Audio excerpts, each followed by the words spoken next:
Yes, Trevor. Hey, how's it going? First-time caller here. Good to have you aboard, buddy. What's on your mind? What do you have? So on the Josh McDaniels thing, I think it's kind of crazy. Some of these callers and some people I'm reading on social media, too, they seem to, treat him as if he's a teenager who just messed up and somebody hoaxed him into messing up. And I think they need to start looking at this. He's an adult who did something kind of sleazy there. Anyway, on another note, he's 42 years of age. He's been a head coach. He's been a coordinator for other places besides New England. He was a candidate for all these jobs.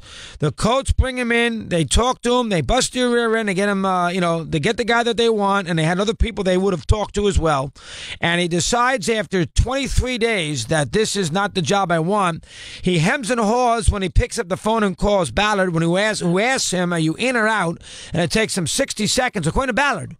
It takes him 60 seconds to answer it, and then, he says no. And then he says, you know what, my kids, they feel secure in Boston, which is a bunch of nonsense.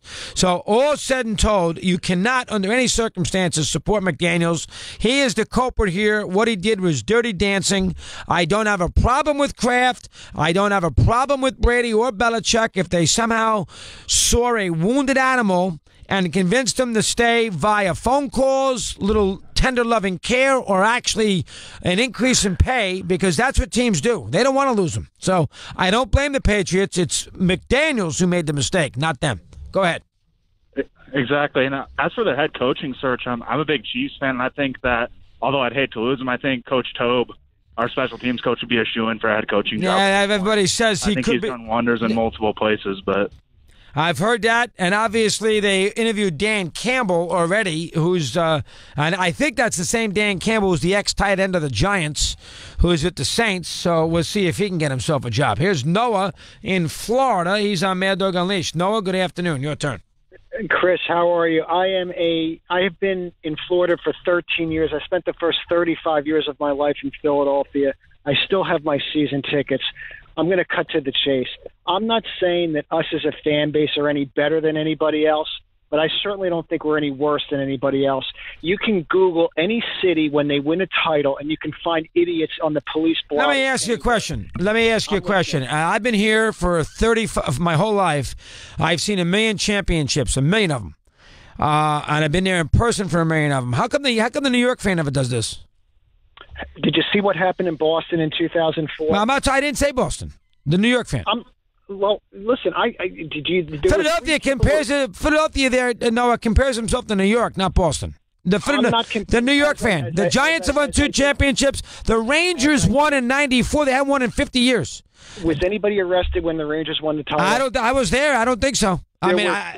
Somebody probably... Chris, there were 3 people arrested when the Eagles won the Super Bowl 3 nights ago. 3. I don't know enough about it, but I know an awning broke. I saw him flip over a car. I know they punched a horse. I don't know exactly how bad the damage was and what they did, Chris, but they did act a little crazy. Let's be fair. Chris, as somebody who, and obviously I started listening to you back when you were in New York.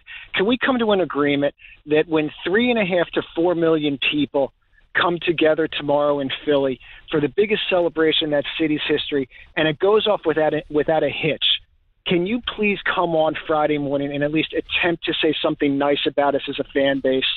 You know how passionate we are. You know how important that was to us.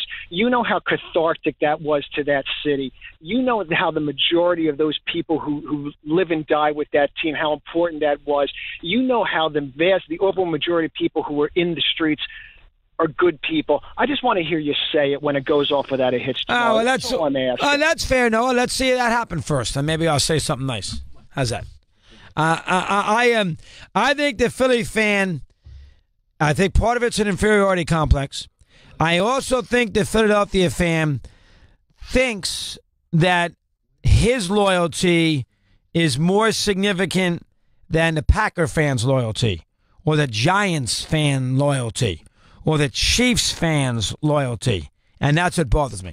They think that they have the recipe of what a true fan is all about. And that's what drives me crazy, because I don't think that's accurate. Nick in Detroit, maybe he was part of that media today with Patricia. Nick, good afternoon. How are you today? What do you have? Good. How are you, dog? Fine, Nick. Thank you. What's on your mind now? Let me hear. One thing on the McDaniels Kraft thing, don't you think it would have been a bigger screw job by Kraft to let him have that interview and say, hey, just by the way, don't take the job at the last second? I'm not saying it happened that way, but it could be even a bigger screw you to let him go through the whole process and then pull it back at the last second. I don't think, Nick, I don't think Kraft's looking to do that. I know Kraft is a guy right now that we can't have a lot of love for. But Kraft's got a good reputation amongst owners' circles. A lot of guys like him. He's got a lot of influence. I know the Patriots and him at the Deflategate, and I'm sure he didn't mind keeping McDaniels there. But remember, Kraft keeping McDaniels, he's also got a negative on his hands because he's got one of his coaches who's getting roasted across the country. So, I mean, his offensive coordinator, quote unquote, maybe his coach to be down the road, is absolutely getting torched from coast to coast. You think he likes that? 22 following the hour here on Mad Dog Unleashed.